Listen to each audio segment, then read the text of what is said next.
Hello நண்பா, இன்னைக்கு நம்ம என்ன பார்க்க போறோம்னா, பேங்க் ராபரி பண்ண சொன்னா, ஏதோ கேபிவில காமெடி பண்ண சொன்ன மாரி 3 funny and failed robbery scenes தான் நம்ம பார்க்க போறோம். அதுக்கு முன்னாடி கீழ சப்ஸ்கிரைப்னு ஒரு பட்டன் இருக்குல்ல, அத கிளிக் பண்ணி என்னோட சேனல சப்ஸ்கிரைப் பண்ணிக்கங்க. அப்பதான் நான் போடுற வீடியோஸ் உங்களுக்கு டான் டான்னு வரும். பார்க்கலாமா? இது உங்க நியூ ஃபேஸ் சேனல். நான் உங்க ஜீவா. Let's go.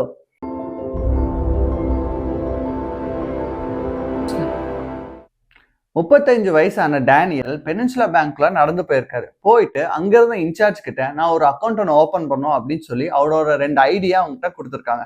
இன்சார்ஜ் வாங்கி வெரிஃபை பண்ணிட்டு ஒரு ஃபார்ம் ஒன்று அவர்கிட்ட கொடுத்துருக்காங்க. இந்த ஃபார்ம் ஃபில் பண்ண சொல்லி இவரும் வாங்கி வச்சு அந்த ஃபார்ம் ஃபுல்லா ஃபில் பண்ணிட்டு நடுவில் இருந்துச்சு ஒரு டவுட் சொல்லியிருக்காரு. என்னன்னு போய் கேட்டா, நான் வந்து இங்க கொள்ளையடிக்க தான் வந்திருக்கேன் அப்படின்னு சொல்லிட்டு அவர்கிட்ட இருந்த பிஸ்டல் எடுத்து காமிச்சிருக்காரு. காமிச்சிட்டு அங்க இருந்த கொஞ்சம் காசு எடுத்துட்டு ஓடி போய் கார்ல ஏறி எஸ்கேப்பும் ஆயிட்டாரு. ஆனா என்ன பிரச்சனைனா, இவர் எஸ்கேப் ஆகும்போது இன்னொரு கார் மேல மோதி ஆக்சிடென்ட்டும் ஆயிடுச்சு. அதே டைம் பேங்க்காரங்க போலீஸ் கிட்ட இன்ஃபார்ம் பண்ணி அவரை சீக்கிரம் பிடிச்சிட்டாங்க. எப்படிடா சீக்கிரம் பிடிச்சாங்க அப்படின்னு பார்த்தா, இவர் தான் 2 ஐடியா கொடுத்துட்டே போயிருக்காரு. அதனால சீக்கிரம் கண்டுபிடிச்சிட்டாங்க. ஏன்பா, கொள்ளையடிக்கிற அமௌண்ட்டை பேங்க்ல போடுறது தப்பு இல்ல, அதே பேங்க்ல போடுறதும் தப்பு இல்ல. ஆனா அதுக்கு அப்பதான் அக்கௌண்ட் ஓபன் பண்ணுவீங்களா? பேசாம அவர் ஆன்லைன்ல அக்கௌண்ட் ஓபன் பண்ணிருக்கலாமே. மணி ஹேஸ்ட் பார்த்து பேங்க் ராபரி பண்ணுங்க அப்படின்னா, நம்ம ஊர்ல எடுத்த எலி படத்தை பார்த்து ஒருத்தர் பேங்க் கொள்ளையடிக்க போயிருக்க நண்பா. ஆமா நண்பா, நியூயார்க்ல ப்ரூக்லின் இருக்கு. அங்க ஹெச்எஸ்பிசின்னு ஒரு பேங்க் இருக்கு. அந்த பேங்க்ல ஒருத்தன் உள்ள போய் அவன் துண்டு சீட்ல அவங்கள மிரட்டி எவ்வளவு அமௌண்ட் வேணுங்கிறதையும் எழுதி ஒரு இன்சார்ஜ் கிட்ட கொடுக்குறான். அந்த இன்சார்ஜ் வாங்கி அதை பார்த்துட்டே இருந்திருக்காங்க.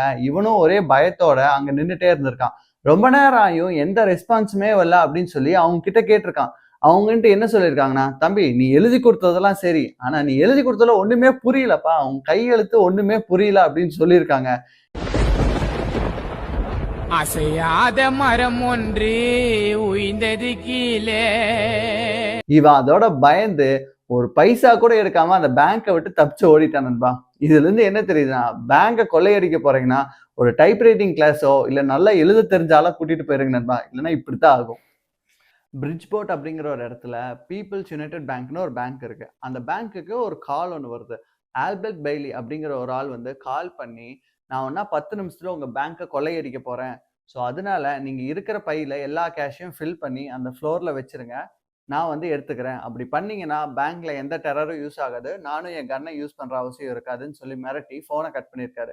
இன்னொரு 10 நிமிஷம் கழிச்சு ஆல்பர்ட் பெய்லியோட பார்ட்னர், அதாவது 16 வயசு ஒரு சின்ன பையன் பேங்க்ல வந்து அந்த இன்சார்ஜ் கிட்ட $900 வாங்கிட்டு காரை நோக்கி ஓடி இருக்கான்.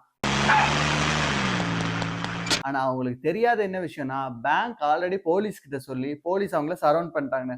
அந்த சின்ன பையன் போய் அந்த காருக்குள்ள ஏறக்குள்ள 2 பேர்த்தையுமே போலீஸ் அரெஸ்ட் பண்ணிட்டாங்க.